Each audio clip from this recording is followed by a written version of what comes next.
I'm Anton Persson, and today we're going to talk a bit about Ansys Discovery. I'll try to use 5 minutes to showcase how to set up conjugate heat transfer simulation. So we pause the solving here. So in this column here, this little symbol, it determines if the body is included in the simulation or not. So everything here is now excluded except the air volume itself. So let's say that we now want to include both the heatsink, the CPUs, hide this one, some different components here, capacitor, all of these different chips should also be included.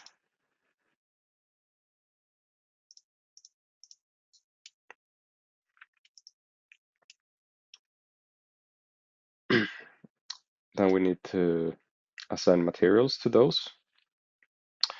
We can have the heat sinks should be copper.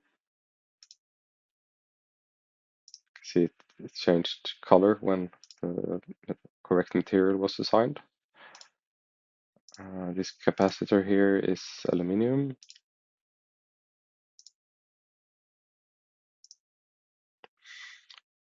And if we hide that one, hide the heatsink, hide the capacitor, then all these chips and views should be silicon.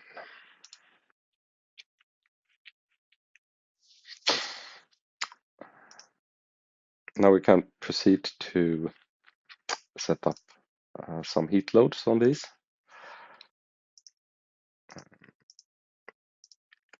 So that's done through these solid thermal conditions. We want to provide a heat. The 3 CPUs had in total 100 watts.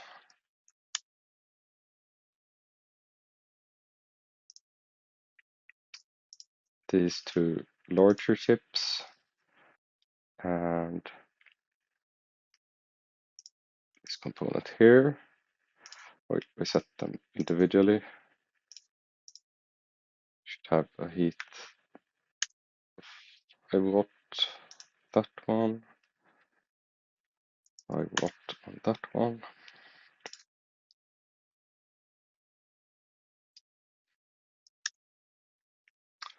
And then these minor chips have 3 watts each, or 2.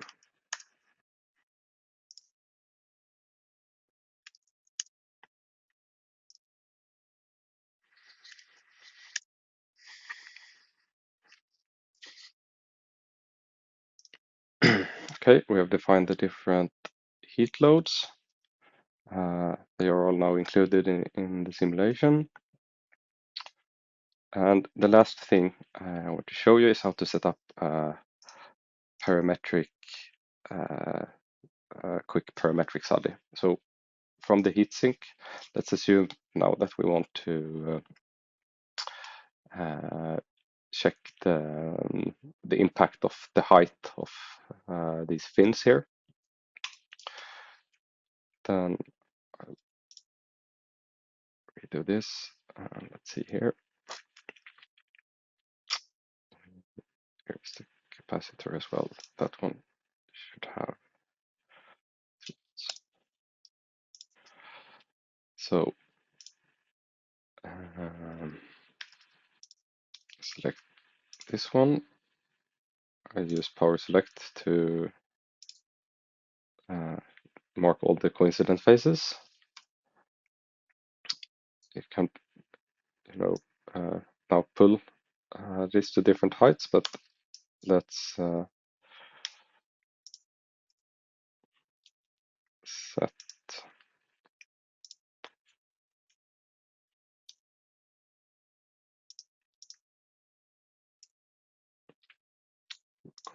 spaces as a ruler. See, it's the distance from the base is 70 millimeters. So we want to add that as a parameter. Then it shows up here as a defined parameter. You can go to variations, create defined variations for a range of parameter values. Select parameter 1. Let's say that it starts from the minimum height is 10, maximum is 70, interval 20. Create those 4 different variations. And let's duplicate, but it's all good here.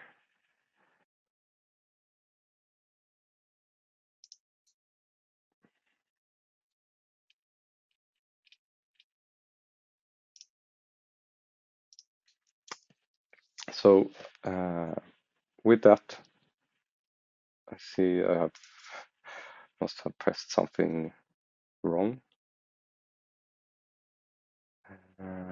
Yes, the housing should not be part, and the main board and the fabs, sorry.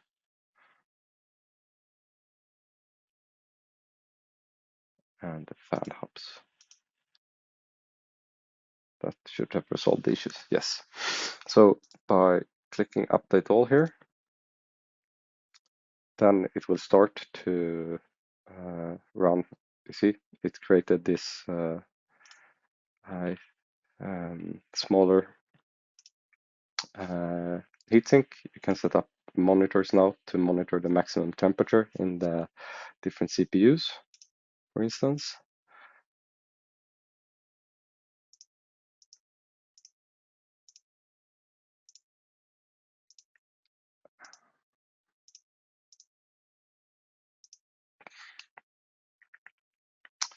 And it will run through them and update them. That will take roughly 4 minutes. So yeah,